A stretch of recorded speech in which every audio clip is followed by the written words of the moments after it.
Good afternoon, నేను Vamshi. Welcome to Market Pulse. దేశీయ stock మార్కెట్లు నష్టాల దిశగా పయనిస్తున్నాయి. బ్యాంకింగ్ షేర్లు అమ్మకాల ఒత్తిడిని ఈరోజు ఎదుర్కొన్న పరిస్థితి. పశ్చిమాసియాలో యుద్ధ పరిణామాలను మనం చూస్తున్నాం. ఇక క్రూడ్ ఆయిల్ సరఫరాపై కూడా ప్రస్తుతం అనిశ్చితి, ఆందోళన కొనసాగుతుంది. అంతర్జాతీయంగా బ్రెంట్ క్రూడ్ బ్యారెల్ ధర $92 ప్రస్తుతానికైతే ఉంది. ఇక డాలర్తో రూపాయి మారకం విలువ చూస్తే $96 ఉంది. జనరిక్ మందుల దిగుమతులపై అమెరికా అధ్యక్షుడు ట్రంప్ టారిఫ్లు విధించారు. ఫార్మా షేర్లు భారీగా నష్టాలను చవిచూశాయి, పడిపోయాయి ఒక్కసారిగా. Sun Pharma, doctor Reddy's, Asian Paint, Bajaj Finance, Cipla, Coal India, Eternal, Grasim, ICICI Bank, IndiGo షేర్లు నష్టాలను చవిచూశాయి. ఇక ITC, Bajaj Auto, JSW Steel ఇవి లాభాలను మూటగట్టుకున్నాయి. స్టాక్ మార్కెట్లు నష్టాలకు ఈరోజు అసలు కారణాలేంటి? మార్కెట్ పతనం చూసి పెట్టుబడిదారులు జంకుతున్నారా? పశ్చిమాసియాలో యుద్ధం తీవ్రతరమైతే భారత షేర్ మార్కెట్లపై ఎలాంటి ప్రభావం ఉంటుంది అనే అంశాలను ఐన్యూస్ ఎప్పటికప్పుడు ప్రేక్షకులకు, అదేవిధంగా ఇన్వెస్టర్స్కు ప్రసారం చేస్తూనే ఉంది నిపుణుల ద్వారా. ప్రస్తుతం ఏ రంగాలు పెట్టుబడిదారులకు సురక్షితంగా ఉన్నాయి, రకరకాల అంశాలు చర్చకు వస్తున్నాయి. ఈ అంశాల గురించి మనం మాట్లాడే ప్రయత్నం చేద్దాం.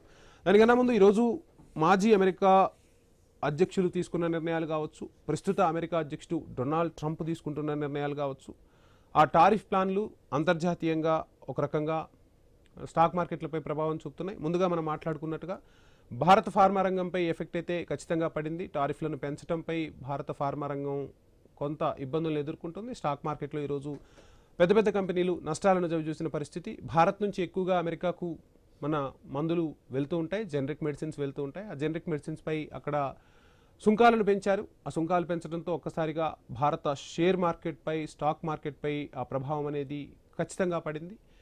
ప్రస్తుతం అసలు ఏ విధంగా పరిస్థితి ఉంటుంది అంటే, ట్రంప్ నోట్లోంచి ఏదైనా మాట వస్తే ఆ మాట ఇటు స్టాక్ మార్కెట్లపై ప్రభావం చూపుతుంది. మన స్టాక్ మార్కెట్లే కాదు, ప్రపంచమంతా ఇదే పరిస్థితి ఉంది. ఇక ఫారెన్ ఇన్వెస్టర్స్కి సంబంధించి పెట్టుబడులు పెరుగుతున్నాయి, కాస్త పశ్చిమాసియా యుద్ధం తగ్గింది, యుద్ధ తీవ్రత తగ్గింది అనుకున్న టైంలోనే మరలా ఆ మార్కెట్పై ప్రభావం చూపుతుంటుంటో అటు మదుపరులు పెట్టుబడులు పెడుతున్నారా, పెట్టుబడులు ఉపసంహరించుకుంటున్నారా, రకరకాల అంశాలు తెరపైకి వస్తున్నాయి. మొత్తంగా స్టాక్ మార్కెట్ అయితే ఓ రకంగా కుదేలవుతోంది. 2 రోజులు లాభాలను చూస్తే మిగిలిన 3 రోజులు నష్టాలను చవిచూస్తున్న పరిస్థితి కూడా కనిపిస్తోంది. అసలు ఏం జరగబోతుంది? అదేవిధంగా స్మాల్ క్యాప్కి సంబంధించి కానీ, మిడ్ క్యాప్కి సంబంధించి కానీ ఏ విధమైన పెట్టుబడులు పెట్టాలి? ఇప్పుడు మ్యూచువల్ ఫండ్స్లో చాలామంది ఇన్వెస్ట్ చేస్తూ ఉన్నారు. మ్యూచువల్ ఫండ్స్ సురక్షితమైన అండ్ స్మాల్ క్యాప్కి, మిడ్ క్యాప్కి వచ్చేసరికి ఒక రకమైన అంశాలు తెరపైకి వస్తుంటే, ఇక మనీ బ్యాగ్స్కి సంబంధించి అంశాలు తెరపైకి వస్తున్నాయి. మల్టీ బ్యాగర్కి సంబంధించిన అంశాలు తెరపైకి వస్తున్నాయి. మల్టీ బ్యాగర్కి సంబంధించి ఏ స్టాక్స్లో ఇన్వెస్ట్ చేయాలి? ఇప్పుడు త్వరలో రిలయన్స్ షేర్లను వదలబోతుంది. ఆ షేర్లు కొనుగోలుకు సంబంధించి ఏం జరగబోతుంది? అదేవిధంగా మన మార్కెట్లోకి విదేశీ కంపెనీలు వస్తే ఆ షేర్లను కొనుగోలు చేయడం వల్ల లాభాలు ఉంటాయా, నష్టాలు ఉంటాయా? భారత్లో జరుగుతున్న పరిణామాలు, ప్రపంచంలో జరుగుతున్న పరిణామాలతో ఒకసారిగా స్టాక్ మార్కెట్ నుంచి వాళ్ళంతా పెట్టుబడులు ఉపసంహరించుకుంటే మన స్టాక్ మార్కెట్ పరిస్థితి ఏంటి? అసలు అక్కడి నుంచి ఎందుకు పెట్టుబడులు పెట్టడానికి వస్తున్నారు అంటే, భారత్లో వాళ్లకు లభించే అవకాశాలు కావచ్చు, భారత్ ప్రభుత్వం, భారత సర్కార్ ఇస్తున్న రాయితీలు కావచ్చు, ఇవన్నీ కూడా వాళ్లకు ప్లస్ అవుతాయి.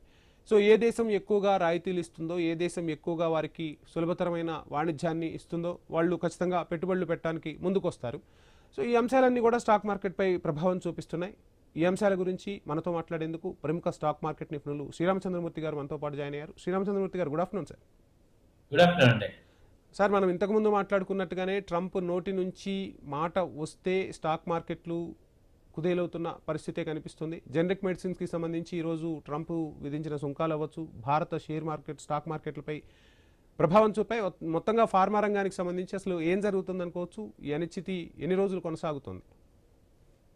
యాక్చువల్గా అంటే ట్రంప్ గారు విధించిన దీనిలో చూసుకుంటే ఇవి ఫార్మా ఇవాళ కొంచెం ఒడిదడుగులు వచ్చాయి. కానీ యాక్చువల్గా ఈయన ఎంతసేపు ఒక మాట మీద నిలబడతాడు అనేది మనం కరెక్ట్గా ఐడెంటిఫై చేయలేకపోతున్నాం. ఎందుకంటే ఆయన ఇవాళ ఒక మాట మీద ఉంటాడు, రేపు ఇంకో మాట మీద ఉంటున్నారు. ఫ్రీక్వెంట్గా ఆయన చేంజ్ చేస్తుంటున్నారు. కాబట్టి ఇంకోటి జనరిక్ పాయింట్లో తీసుకుంటే అమెరికాకే కాదు, ప్రతి వాళ్ళకి కూడా జనరిక్ మెడిసిన్ చాలా ఇంపార్టెంట్. దాని మీద అసలు అందరికీ కూడా సుంకాలు విధించాలన్న ఆలోచన రావటమే చాలా తప్పు. అది లోకల్గా కూడా పెద్ద నెగిటివ్ వస్తుంది. ఎందుకంటే మనం ఇండియన్ కంపెనీస్ వరల్డ్ మొత్తం మీద కూడా బెస్ట్ జనరిక్ విత్ లో ప్రైసెస్ ఇస్తున్నాం. కాబట్టి అలాంటి కంపెనీస్ ఒకవేళ యుఎస్లో బ్యాన్ అయినా వేరే ఆల్టర్నేటివ్స్లో ఎవ్రీబడి తీసుకుంటారు. కాబట్టి ఇమ్మీడియేట్‌గా టెంపరరీ కొంత ఎఫెక్ట్ అయినా లాస్ట్ టైమ్ కూడా ఇదే జరిగింది. మళ్ళీ ఆ సుంకాల్ని వాళ్ళు వెనక్కి తీసుకున్నారు. కాకపోతే ఏంటంటే ఇవాళ ఈ యొక్క ఇంపాక్ట్ న్యూస్ వచ్చింది కాబట్టి ఎక్కువగా ఇంపాక్ట్ అయిన కంపెనీస్ తీసుకుంటే లూపిన్ వచ్చింది. 4% ఫాల్ అయింది. దాదాపు 100 పాయింట్స్ ఫాల్. మేజర్‌గా లూపిన్ డిపెండ్ అయింది అంతా కూడా అమెరికన్ మార్కెట్ మీదే. అలాగే అజంతా ఫార్మా వచ్చి 3% ఫాల్ అయింది. సో ఇది 3450 దగ్గర ఉంది. సో మేజర్‌గా ఈ ఇంకొకటి చూస్తే పీపీఎల్ ఫార్మా అది 4% డౌన్ అయింది. ఇవి తప్ప నార్మల్‌గా మిగతావన్నీ కూడా ఈ అరబిందో ఫార్మా వచ్చి 3% ఫాల్ అయింది. సో అలాగే ఈ 3 కంపెనీలు తప్ప మిగతావన్నీ 1, 2% నార్మల్‌గా ఫాల్ అయినాయి. మార్కెట్ ఫాల్‌తో కూడా పోల్చుకోవచ్చు వీటిని. మిగతా చూసుకుంటే మన ఇండియన్ స్ట్రాంగ్ కంపెనీస్ మనకున్న కంపెనీస్ చూస్తే అజంతా గాని, సిప్లా గాని, దివీస్, రెడ్డీస్, గ్లాక్సో, గ్లెన్మార్క్, ఇప్కా, లూపిన్ వీటన్నిటికి ఏంటంటే డొమెస్టిక్ షేర్ ఎక్కువ ఉంది. అలాగే ఫారెన్ షేర్ కూడా ఉంది. ఆల్రెడీ ఇవి ఎస్టాబ్లిష్డ్ మార్కెట్‌లో ఉన్నాయి. కాబట్టి ఇప్పుడు ట్రంప్ ఎఫెక్ట్‌ని వీటిని డైజెస్ట్ చేసుకునే పరిస్థితుల్లో ఉన్నాయి కాబట్టి ఇవి బై అండ్ డిప్స్ లాగా తీసుకోవాలి తప్ప ఇదేదో ఫార్మాలో సంక్షోభం వచ్చేసింది. ఫార్మా స్టాక్స్ అన్ని కొలాప్స్ అయిపోయినాయి అనుకోవాల్సిన అవసరం లేదు. ఎందుకంటే ఆయన మళ్ళీ మాట మార్చుకోగలడు. ఒక మాట చెప్పిన ఎమ్మటే కూడా దాని మీద నిలబడలేడు ఆయన. మళ్ళీ ఎమ్మటే 1 వీక్‌లో మార్చేయగలరు. యా కాబట్టి ఒక యా 10 డేస్ శ్రీరామచంద్రమూర్తి గారు మీరు అన్నట్టుగా ఏ క్షణాన ఏం మాట్లాడతాడో తెలియని పరిస్థితి చూద్దాం. అండ్ నిఫ్టీ బ్యాంక్ నిఫ్టీకి సంబంధించి అసలు ఈరోజు ఏంటి అసలు ఏం జరిగింది అనుకోవచ్చు? నిఫ్టీ అయితే ఏంటంటే జస్ట్ 3 డేస్ నుంచి వెయిట్ చేస్తున్నాం. ఎందుకంటే ఈ ఇంటర్నేషనల్‌గా మార్కెట్స్ అన్నీ కూడా డౌన్ అయినాయి. మన ఇండియన్ మార్కెటే సస్టైన్ అయింది మొన్నటిదాకా. అయితే ఇక క్రూడ్ 92 వచ్చాక ఏ మార్కెట్ ఏం తట్టుకోలేదు కాబట్టి ఇండియన్ మార్కెట్ కూడా నేల చూపులు చూసింది. 2% 1% ఫాల్ అయింది. అంతకుముందు 24,350 దగ్గర బాగా స్టాండర్డ్‌గా సపోర్ట్ ఉన్నది. ఇప్పుడు 24,000 బ్రేక్ డౌన్ అయింది. అలాగే బ్యాంక్ నిఫ్టీ కూడా బ్రేక్ డౌన్ అయింది.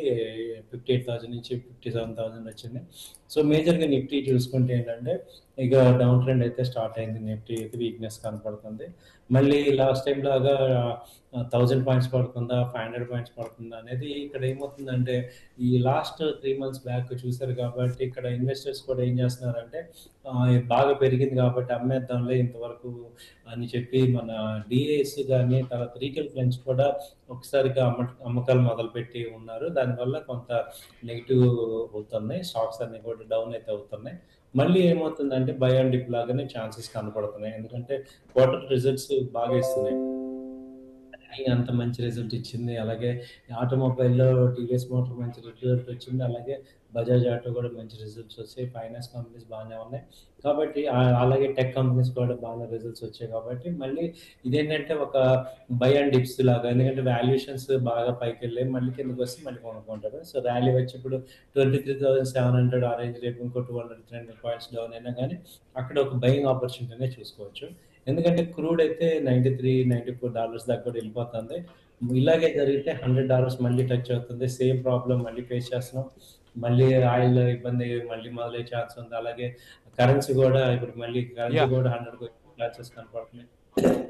ఇవన్నీ కూడా శ్రీరామచంద్రమూర్తి గారు ఆ! శ్రీరామచంద్రమూర్తి గారు ఇప్పుడు ఈరోజు ఫార్మా చూస్తే ఆయన విధించిన సుంకాలు అవ్వచ్చు కాస్త ఇబ్బందులు ఎదుర్కొంటున్న పరిస్థితి. సో ఫార్మాలో ఇన్వెస్ట్ చేసే వాళ్లకు మీరు ఇచ్చే సలహా ఏంటి? ఈ టైంలో వాళ్ళు ఏ విధమైన నిర్ణయాలు తీసుకోవాలంటారు? ఇప్పుడున్న పరిస్థితుల్లో ఏంటంటే షార్ట్ టర్మ్‌లో ఎవరైతే ఆలోచిస్తారో వాళ్ళందరికీ లూజర్సే. కాబట్టి షార్ట్ టర్మ్ థింకింగ్ పనికిరాదు. అలాగే టోటల్ అమౌంట్ కూడా ఒకే సెక్టర్‌లో పెడతా అన్న వాళ్ళందరూ కూడా లూజర్సే. హ్మ్. సో ఇప్పుడేంటంటే ఒక 20%, 30% ఒక సెక్టార్‌లో పెట్టుకోండి. మళ్ళీ డౌన్ అయినా గానీ కొనేటట్టు ఉండాలి. ఒక 1 ఇయర్ పాటు వెయిట్ చేయగలను. ఆ డబ్బులనేవాళ్ళు ఉండగలరు. ఎనీథింగ్ షార్ట్ టర్మ్ థింకింగ్ ఎందుకంటే ఈయన ఒక్కొక్క రోజు ఒక్కో రకంగా ఉంటాడు. అవును. దాన్ని బట్టి ఇక్కడ రిఫ్లెక్ట్ అవుతుంది కాబట్టి నార్మల్ పీపుల్ ఏదో ఇంట్రాడేలో సంపాదించేద్దాము, 1 వీక్‌లో సంపాదించేద్దాం అనే వాళ్ళందరూ కూడా ఈ టైంలో అలాంటి ట్రేడ్స్ చేయటం అడ్వైజబుల్ కాదు. సో మీరేంటంటే షార్ట్ టర్మ్ ఇన్వెస్టర్స్ అవ్వాలి. ఇవాళ స్టాక్ మార్కెట్ మీద డబ్బులు ఎక్స్‌పెక్ట్ చేసే కన్నా ఉన్న డబ్బులు కాపాడుకోవడం మీద ఎక్కువ ఫోకస్ చేయాలి. నేను ప్రొటెక్షన్‌గా ఉన్నానా, మంచి కంపెనీస్ తీసుకోగలిగితేనే ఆ ఛాన్స్ ఉంటుంది.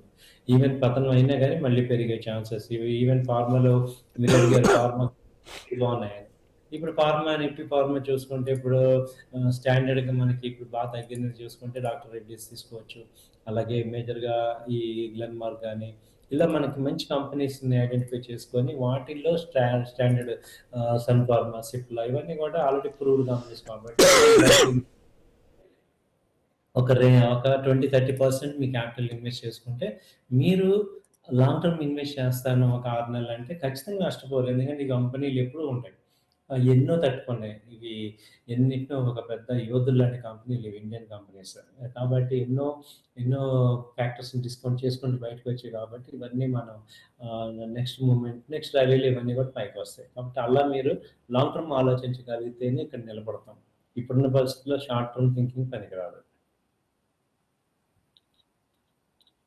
Yeah so right. అలా మనం యా శ్రీరామ్ చంద్రమూర్తి గారు, మీరు ఇందాక చెప్పినట్టుగా ఒకే దాంట్లో మనం పెట్టుబడులు పెడితే ఖచ్చితంగా ఎప్పుడైనా ఇబ్బందులు పడతాం. ఈరోజు ఫార్మా అవ్వచ్చు, రేపు ఆటోమొబైల్ అవ్వచ్చు, ఎల్లుండి ఇంకొకటి అవ్వచ్చు. సో ఏంటి అంటే ఇన్వెస్ట్ చేసేటప్పుడు మన దగ్గర కొంత అమౌంట్ ఉంటే ఆ ఇన్వెస్ట్మెంట్ని ఎలా సెట్ చేసుకోవటం బెటర్ అంటారు? అంటే ఆ రేషియో ఏ విధంగా ఉంటుంది? అవునండి. థంబ్ రూల్ అనండి దీన్ని. యా. నేను చెప్పట్లేదు. ఫైనాన్షియల్ ఎక్స్‌పర్ట్స్ చెప్పిన థంబ్ రూల్ ఏంటంటే 20% మీ క్యాపిటల్‌లో 20% ఒక సెక్టార్‌లో పెట్టుకోవాలి. మోర్ దాన్ 20% పెడుతున్నాం అంటే కొంచెం డేంజర్. మహా అయితే ఇంకొక 5%, 10% పెట్టమన్నారు కానీ మోర్ దాన్ 30 అయితే నాట్ ఎట్ ఆల్ ప్రిఫరబుల్ అనమాట. అది మీరు ఒకసారి చెక్ చేసుకుంటే ఈవెన్ 20% క్యాపిటల్ దానిలో 100% పోయినా మనకు ఓవరాల్‌గా 20% పోద్ది. కాబట్టి మనకి అది జాగ్రత్త పడాలన్నమాట. సో మీ ఇన్వెస్ట్‌మెంట్‌లో ఒక సెక్టార్‌లో 20% పెట్టుకోండి.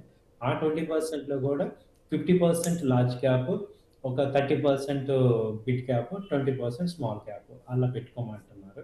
దానివల్ల డైవర్సిఫికేషన్ అవుతది. ప్లస్ సెక్టార్‌లో మంచి స్ట్రాంగ్ లీడర్స్‌లో అసోసియేట్ అవుతాం. అలాగే నెక్స్ట్ గ్రోయింగ్ సెక్టార్‌లో కూడా ఉంటాం. గ్రోయింగ్ కంపెనీస్‌లో కూడా ఉంటాం. మళ్ళీ ఆ కంపెనీలో కూడా కొంత రీసెర్చ్ చేయాలి. ఏంటంటే ఫండమెంటల్‌గా కంపెనీ ప్రాఫిట్స్‌లో ఉందా? లాస్ట్ 5 ఇయర్స్ ఖచ్చితంగా ప్రాఫిట్‌లో ఉందా లేదా? యా. అలాగే అలాగే డివిడెండ్స్ ఇస్తున్నాయా లేదా?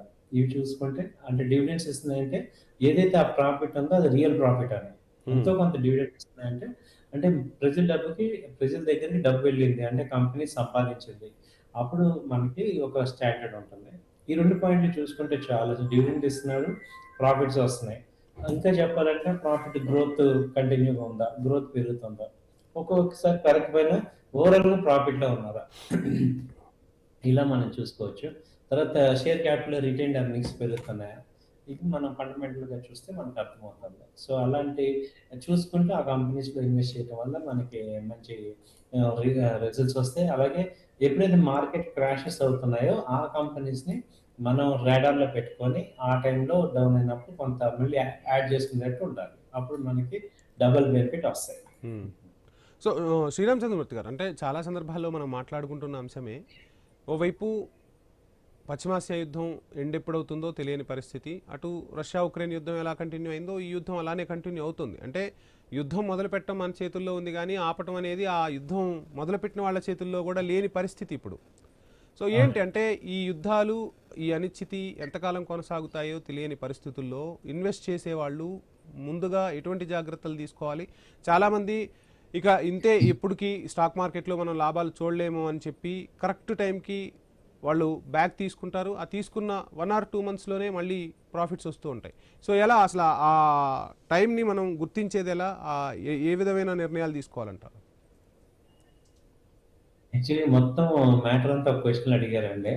కానీ సో, దీనికేంటంటే మనం ఏదైనా ఒక ఫీల్డ్‌లో సక్సెస్ అవ్వాలి అంటే మనకి ఒక తెలియని దారిలో ఎళ్తున్నాం అనుకోండి. మనం జనరల్‌గా ఏం చేస్తాం? ఎవరైనా తెలిసినోళ్ళ పక్కన నడుస్తూ ఉంటాం. అంటే మనం ఇప్పుడు ఒక తెలియని దారిలో ఎళ్తున్నప్పుడు మన బ్లైండ్ ఎవరైనా తెలియని దారిలో ఎళ్తుంటే ఏం చేస్తాం? ఎవరైనా ఉంటే బాగుండు అంటాం. ఇక్కడేమో సేమ్ ఇక్కడ కూడా అదే చేయాలి. మన స్టాక్ మార్కెట్ అనేది ఒక కొత్త దారి అనుకోండి. తెలిసిన వాళ్ళతో ప్రయాణం చేయటం అనేది మనం చూడాలి. ఆ తెలిసిన మనిషి కరెక్ట్ ఫైనాన్షియల్ అడ్వైజర్స్ మనకుండి, వాళ్ళతో మనం డైలీ మాట్లాడుతూ ఉన్నా, లేకపోతే ఇలాంటి ప్రోగ్రామ్స్ చూసుకుంటూ అవేర్‌నెస్ అవుతుంటే, మనకు దారి తెలుస్తుంది. మనం ఎక్కడ మిస్టేక్స్ అవుతుందో తెలుస్తుంది. ఎవరు కూడా పుట్టంగానే మనం స్టాక్ మార్కెట్ ఎక్స్‌పర్ట్ అవ్వం గదా! అవును. మిస్టేక్స్ నుంచి మాట్లాడడం. ఇప్పుడున్న అడ్వాంటేజ్ ఏంటంటే చాలా మందికి ఇలా అవేర్‌నెస్ అనేది బావుంది.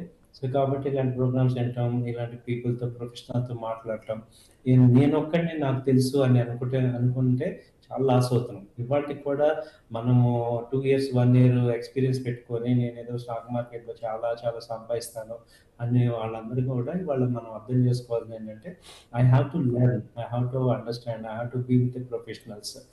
రెడ్యూస్ రిస్క్ ఎలా తీసుకోవాలి, ఏది కరెక్ట్‌గా ఉంది. ఇలా చేసుకోవటం వల్ల మీకేమవుతుంది అల్టిమేట్‌గా మీరు మనీని సేవ్ చేసుకుంటారు. ఆళ్ళు గ్రోత్ అవుతుంటారు. నాకు అన్నీ తెలుసు. నాకేం పర్వాలేదు నేను కొనుక్కుంటాను. నా దగ్గర మనీ ఉంది అనుకుంటే ఇవాళ మార్కెట్‌లో సంపాదించడం చాలా సంపాదించలేం. ఈవెన్ మేము గూడా మాకన్నా పైన ఎవరైనా ఎక్స్‌పర్ట్స్ ఉంటే యాహ్! వాళ్ళు గూడా ఉంటాం, చూస్తూ ఉంటాం.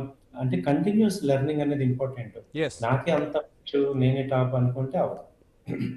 అండ్ ఇప్పుడు సో నార్మల్‌గా సీజనల్ బిజినెస్‌లు కొన్ని ఉంటాయి. ఇప్పుడు సమ్మర్‌లో చూసామంటే ఏసీలకు సంబంధించి కానీ, ఎలక్ట్రికల్ గాడ్జెట్స్ సంబంధించి కానీ ఎక్కువ కొనుగోలు చేస్తూ ఉంటారు. అలానే హ్మ్. ఆ సీజన్‌ని బట్టి కూడా మనం ఇన్వెస్ట్ చేసుకోవటం రైట్ రైట్ థింగే అంటారా?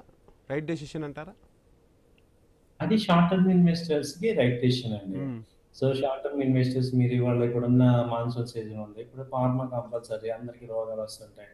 అలాగే ఫార్మా గాని, తర్వాత ఈ షూ తయారీ కంపెనీస్, రెయిన్ షూస్ తయారు చేసే కంపెనీస్, హ్మ్. ఇవన్నీ ఫార్మా ఇప్పుడు పంటలెక్కువొస్తాయి. అగ్రికల్చరల్ సంబంధించినవన్నీ అలాగే చేసుకుంటాం. అసలు ఈవెన్ వారెన్ బఫెట్ చెప్పింది కూడా అదే అన్నమాట. సీజనల్‌గా మన ఇంట్లో చూస్తేనే చాలా సీజనల్‌గా కంపెనీస్ ఉంటాయి. వాటిని మనం అవును. ఐడెంటిఫై చేసి వాటిని ఇన్వెస్ట్ చేసినా చేయొచ్చు. మీరన్నట్టు సీజనల్ కాదు, రెగ్యులర్ బిజినెస్ మనం తెల్లారి లేస్తే కోల్గేట్ ఫార్ములా పళ్ళు తోమటం గానీ, ఇలాంటివి మన ఇంట్లోనే ఒక 20, 30 కంపెనీలుంటాయి. అవును. వాటిల్లో ఇన్వెస్ట్ చేసినా రెగ్యులర్‌గా మనం సక్సెస్ అవుతుంటాం. మనం ఎక్కడ ఫెయిల్ అవుతుంటామంటే, ఏదో తెలియని కంపెనీ రూ. 100లో ఉండాలి. ఆ కంపెనీని రూ. 1000 అవ్వాలని కొంటాం. ఆ కంపెనీ గురించి తెలుసుకోకుండా చేస్తాం గానీ, మామూలుగా మనం అక్కడ డీసెంట్‌గా మన ఇంట్లోనే చూసుకుంటే ఒక 20, 30 కంపెనీలు ఉంటాయి. వాటిల్లో రెగ్యులర్‌గా చేసుకుంటే యావరేజ్ రిజల్ట్స్ వస్తాయి. హైఫై గ్రోత్ కావాలి అంటే మనకిప్పుడు స్టాక్ మార్కెట్‌లో ఏమి ఇన్ఫర్మేషన్ ఇస్తున్నారంటే తక్కువ టైంలో ఎక్కువ మనీ వస్తుంది అని ఒక రాంగ్ ఇన్ఫర్మేషన్‌ని బాగా హైలైట్ చేస్తున్నారు. యెస్. దానివల్ల అందరం గూడా రాంగ్ థింకింగ్ ఎళ్తున్నాం. ఇది స్లో గ్రోత్. గ్రోత్ ఉంటుంది. నార్మల్ జాబ్ ఎలాగో ఇది గూడా అలాగే ఇన్వెస్ట్‌మెంట్స్ నార్మల్ బిజినెస్ లాగానే ఇది గూడా గ్రోత్ ఉంటుంది. పర్ యానమ్ 15-20% రిటర్న్స్ అంటే చాలా బాగా వచ్చినట్టు. అలాంటి రిటర్న్స్ ఇక్కడొచ్చాయి. 3 ఇయర్స్, 4 ఇయర్స్ డబుల్ అవుతుంటాయి. మీరు చూడండి కావాలంటే 2020లో రేట్లెంత, ఇవాళ 2025లో ఎలా ఉంది. ఆల్‌మోస్ట్ డబుల్ అయిపోయినాయి. ఇప్పుడు మీరు 2030లో చూస్తే ఈ రేట్‌లో అంటే డబుల్ అంటే అవుతాయి. శ్రీరామ్ చంద్రమూర్తి గారు చాలా సందర్భాల్లో ఒక టాక్ వినిపిస్తుంది. స్టాక్ మార్కెట్ మనీని గుంజేసుకుంటోంది. కానీ ఉంటుంది, స్టాక్ మార్కెట్‌లో మనీ ఉంటుంది. కానీ ఆ మనీని తీసుకోవటం అందరికీ రాదు. ఆ వచ్చిన వాళ్ళే కుబేరులవుతారనేది టాక్. ఏంటి ఆ టెక్నిక్? ఓపిక కావాలా? లేదంటే రైట్ ఇన్వెస్ట్మెంట్స్ కావాలా? అసలు ఏ విధంగా స్టాక్ మార్కెట్ నుంచి డబ్బులు తీసుకోవాలి మనం? అదే అండి. ఇప్పుడు ఇది స్టాక్ మార్కెట్ అనే కాదు సార్. ఇప్పుడు ఏ జాబ్‌లో అయినా, ఏ ప్రొఫెషన్‌లో అయినా దానికి సంబంధించిన కెపాసిటీ ఉంటేనే మనం అక్కడ నిలబడతాం. ఈవెన్ యాంకరింగ్ ఉంది. యాంకరింగ్‌లో 100 మందొస్తే ఎంతమంది యాహ్! ఎందుకు అవుతున్నాం? అవును. దానికి సంబంధించిన మనకి ఆ యొక్క మెచ్యూరిటీ మనం డెవలప్ చేసుకోవాలి. హ్మ్. ఇది ఇండివిడ్యువల్‌గా మనం లెర్న్ చేసుకోవాలి. దాన్ని అప్‌గ్రేడ్ చేసుకోవాలి. అంటే అందరూ ఏమనుకుంటారంటే స్టాక్ మార్కెట్ గాని, ఏదైనా జాబ్ గాని చాలా ఈజీ అనుకుంటారు. ఈజీగా అనుకున్న వాళ్ళందరూ ఫెయిల్ అవుతారు. యెస్. దేనికి సంబంధించిన నిపుణత తెచ్చుకోవాలి. ఆ వర్క్ చేయాలి. ఆ యొక్క ఎక్స్‌పీరియన్స్ పీపుల్‌తో మాట్లాడాలి. న్యూ సబ్జెక్ట్స్ నేర్చుకోవాలి. ఆ డెడికేషన్‌తో ఉండాలి. అలాగే స్టాక్ మార్కెట్‌లో కూడా కొన్ని రూల్స్ ఉన్నాయి. రెగ్యులేషన్స్ ఉన్నాయి. వాటిని ఫాలో అయితేనే ఎవరైనా సంపాదిస్తాం. ఫాలో కాని వాళ్ళందరూ ఫెయిల్ అవుతాం. Just like a job. ఓ జాబ్‌లో 100 మందొస్తే ఎంతమంది సెలెక్ట్ అవుతారు? ఎందుకు అవుతున్నారంటే వాళ్ళు ఆ జాబ్‌కి తరఫీదు తీసుకుంటున్నారు. ఇక్కడ కూడా అంతే. దానికి తగ్గ శిక్షణ గాని, తరబేతి గాని, లేకపోతే ఎక్స్‌పీరియన్స్‌తో మాట్లాడటం, ఎక్స్‌పర్ట్స్‌తో డీల్ చేయటం, వాళ్ళ అసలు ఫండమెంటల్ అనాలిసిస్ చూసుకోవటం, టెక్నికల్‌గా ఎలా చూసుకోవటం. ఇలా నాలెడ్జ్ ఓరియెంటెడ్ వర్కే తప్ప, ఓన్లీ మనీ కావాలి, నేను అస్సలు ఏ మాత్రం నాలెడ్జ్ నాకొద్దు, నేను ఎక్కడ పెట్టమంటే అక్కడ పెట్టేస్తే ఏది పడితే అది కొంటాను అనే ఫీలింగ్‌లో చాలామంది ఏంటంటే, ఎమోషనల్‌గా ఎక్కువ ట్రేడ్ చేస్తున్నారు, ఇన్వెస్ట్ చేస్తున్నారు, నష్టపోతున్నారు. But it is not emotional market.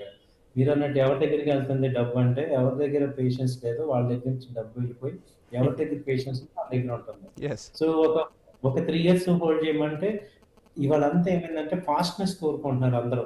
అవును. సో, టీ20 లాగా 20 అవర్స్‌లో అయిపోవాలి, లేకపోతే వన్ డేలో కావాలి అనుకుంటున్నారు కానీ, ఇవాళ 2026లో కూడా మనం అంటే నేను నిజం చెప్పాల్సింది ఏంటంటే ఇప్పుడు మనం అమ్మ కడుపు నుంచి బయటకు రావాలంటే 9 నెలలు, ఎన్ని సంవత్సరాలకైనా ఇదే రూల్. అవును. అలా దాని టైం దానికి ఇవ్వాలి. అలాగే ఒక స్టాక్ మార్కెట్ ఒక చెట్టు పైకి రావాలంటే మనం ఇప్పుడు ఒక వరి పంట రావాలంటే 6 నెలలు పడుతది. అదంతే. అలాగే స్టాక్ మార్కెట్‌లో కూడా మంచి రిటర్న్స్ రావాలంటే ఒక 2, 3 ఏళ్ళు మనం ఇన్వెస్ట్‌మెంట్ ఆలోచన చేసుకోగలిగితే వస్తాయి. ఇది అర్థం చేసుకున్న వాళ్ళందరూ సంపాదిస్తున్నారు. ఇది అర్థం కాకుండా ఫాస్ట్‌గా రావాలనుకుంటే ఫాస్ట్‌గా పోతున్నాయి. సో, ఇదే డిఫరెన్స్ అన్నమాట మనకి మేజర్‌గా. అండ్ ఫైనల్గా శ్రీరామచంద్రమూర్తి గారు, చాలామంది స్టాక్ మార్కెట్లో మీరు అన్నట్టుగా అక్కడేదో మనీ పెట్టేస్తే ఈజీగా వచ్చేస్తుంది అన్న భ్రమతో బయట నుంచి కూడా తీసుకొచ్చి డబ్బు పెడుతూ ఉంటారు. అటువంటి వాళ్ళు ఇబ్బందులు పడుతున్న సందర్భాలు కూడా మనం చాలాసార్లు చూసాం. సో అసలు ఏంటి స్టాక్ మార్కెట్లో ఇన్వెస్ట్ చేయాలంటే ఆ మనీ మన సేవింగ్స్ అయి ఉండాలా, లేదు లాంగ్ టర్మ్ ఇన్వెస్ట్మెంట్ కోసం మనం ఆ, ఇప్పుడు ఇన్వెస్ట్ చేస్తున్నామని మనం అనుకోవాలా? ఏ విధమైన మనీని మనం స్టాక్ మార్కెట్స్లో ఇన్వెస్ట్ చేయాలంటారు? ఇక్కడ ఈ మనీ ఫస్ట్ ఇంపార్టెంటే. మనకి ఫ్రీ అమౌంట్ అనేది బేసిక్‌గా కావాలని చెప్తాం. రెండోది అసలు ఆ మనీని హ్యాండ్లింగ్ చేసే మైండ్ సెట్ ఉండాలి. ఇప్పుడు మీరు ఒక రూ. 100 హ్యాండిల్ చేస్తారనుకోండి. రూ. 1000 కూడా హ్యాండిల్ చేయగలరు. అసలు నా దగ్గర డబ్బే నేను హ్యాండిల్ చేయలేకపోతే అప్పు తెచ్చుకున్న ఉపయోగం ఏముంది? మనం ఎస్. అప్పు ఎప్పుడు అవును. తెచ్చుకుంటాం? దాని మీద ఏదన్నా మనం బెనిఫిట్ అయితే కదా! అసలు మన దగ్గర ఉన్న సపోజ్ ఒక రూ. 1,00,000 మీరు తీసుకున్నారు. ఆ రూ. 1,00,000 ఒక నెలకో, 2 నెలలకో, 3 నెలలకో కొంత అమౌంట్ జనరేట్ చేశారు అంటే మీరు దీంట్లో మెచ్యూరిటీ వచ్చిందని. అన్‌లెస్ అంటే ఆ 1,00,000 90,000 అయిందనుకోండి. అంటే మనం ఉన్న డబ్బే మనం కాపాడుకోలేకపోతుంటే ఇంకా వేరే డబ్బు తెచ్చినా చేయలేం గదా! So, yes. ఇక్కడ కావాల్సింది ఏంటంటే మనీ కావాలి. అట్ ద సేమ్ టైమ్ మనీని హ్యాండిల్ చేయటం కావాలి. అది మనకెక్కడ టీచింగ్ చేయరు. చెప్పరు. మనకి ఎడ్యుకేషన్ ఎక్కడ గూడా అసలు అవును. మనీ విషయం అసలు మాట్లాడరు. దాంతో మనం ఫైనాన్షియల్ ఇల్లిటరసీగా ఉంటాం. ఇదే మేజర్‌గా జరుగుతుంది. ఆ ఫైనాన్షియల్ లిటరసీ ఎవరికైతే వస్తదో వాళ్ళే సక్సెస్ అవుతున్నారు. ఆ ఫైనాన్స్‌ని హ్యాండిల్ చేయగలుగుతున్నారు. స్టాక్ మార్కెట్ అన్నా లేకపోతే పెట్టుబడి అన్నా it is not about buying, selling. It is about మన ఫైనాన్షియల్‌ని ఎలా హ్యాండిల్ చేస్తున్నాం. ఫైనాన్స్ డెసిషన్స్ ఎలా తీసుకున్నాం, రిస్క్ ఎలా తీసుకున్నాం, రివార్డ్ ఎలా తీసుకుంటున్నాం. ఎమోషనల్‌గా కాకుండా ఒక ఆహ్, ఒక మెచ్యూర్డ్‌గా మనం డెసిషన్స్ తీసుకోగలిగితే అప్పుడు మనం మనీ హ్యాండిల్ చేయగలం, మార్కెట్‌లో సంపాదించగలం. ఇది రావడానికి ఒక 1 ఇయర్, 2 ఇయర్స్ పడతది మనకి. ఎందుకంటే మనం అన్‌ప్రొఫెషనల్ నుంచి స్టార్ట్ అవుతాం కాబట్టి. ఎస్. సో, వాళ్ళొచ్చేసేసి నాకు ఒక 1 వీక్‌లో, 1 మంత్‌లో మనీ కావాలన్న వాళ్ళందరూ కూడా కొంచెం డిసప్పాయింట్ అవుతున్నారు, దెబ్బతింటున్నారు. కాబట్టి అసలు ముందు ఫస్ట్ మనీ నాకు స్టాక్ మార్కెట్‌లో డబ్బులు కావాలి అని కాకుండా, నేను స్టాక్ మార్కెట్‌లో సంపాదించాలంటే ఏం చేయాలి? ఎలాంటి నైపుణ్యం నాకు రావాలి? అనేది మీరు ఆలోచిస్తే అప్పుడు మీకొస్తాయి. Yeah. Right sir. Thank you sir. Thank you so much Sriram Chandramurthy garu. మొత్తంగా మార్కెట్లో ఇన్వెస్ట్ చేయటం కాదు, రైట్ ఇన్వెస్ట్మెంట్ అనేది ఉండాలంటున్నారు శ్రీరామ్ చంద్రమూర్తి గారు. అదేవిధంగా ఇన్వెస్ట్ చేయడంతో పాటు పేషెన్సీ అనేది ఇంపార్టెంట్. నిరంతరం ఆ సబ్జెక్టుపై, స్టాక్ మార్కెట్ అనే సబ్జెక్టుపై అవగాహన ఉంటేనే మనం ఈజీగా మనీని గెయిన్ చేయొచ్చు అనేది చెప్తున్నమాట. చూద్దాం పశ్చిమాసియా యుద్ధం, అదేవిధంగా ఇటు భారత్ ఫార్మాపై ట్రంప్ తీసుకున్న నిర్ణయం స్టాక్ మార్కెట్లను ప్రస్తుతానికైతే ప్రభావితం చేస్తుంది. మరి భారత్ ఏ విధమైన వ్యూహాలు వేయబోతుంది, ఫార్మా రంగాన్ని ఏ విధంగా కాపాడబోతున్నారు, ఏ విధమైన నిర్ణయాలు తీసుకోబోతున్నారు అనేది మాత్రం వేచి చూద్దాం. ఇది ఇవాల్టి మార్కెట్ పల్స్. మరో అంశంతో మళ్ళీ కలుద్దాం. Stay tuned.